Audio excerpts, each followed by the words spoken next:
Offshore corporate structures exist because states want to separate money from domestic accountability. But that separation makes them easier for adversaries to reach.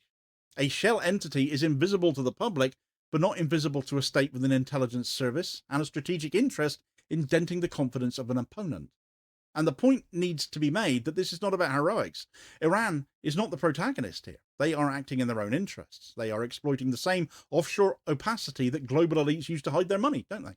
They are applying pressure without acknowledging it because they understand how power works when everyone else wants to pretend politics is clean or straightforward. They didn't need to seize an Israeli ship. They didn't need to issue a threat. They didn't need to escalate into open confrontation. They just needed to show that the economic world Israel depends on is not as stable or protected as its allies like to pretend.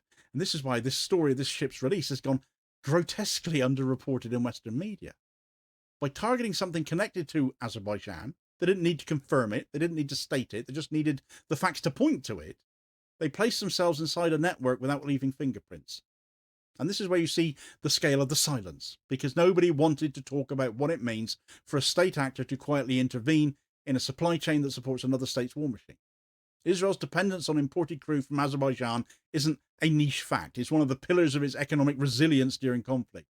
You cut or pressure that supply, even symbolically, and you create uncertainty in markets that ordinarily assume Israel's energy imports are untouchable.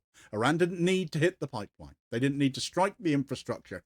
They just needed to take one vessel with the right ownership structure at the right time and let the consequences register in the quiet places where the insurers, where the logistics operators and the state planners do their work.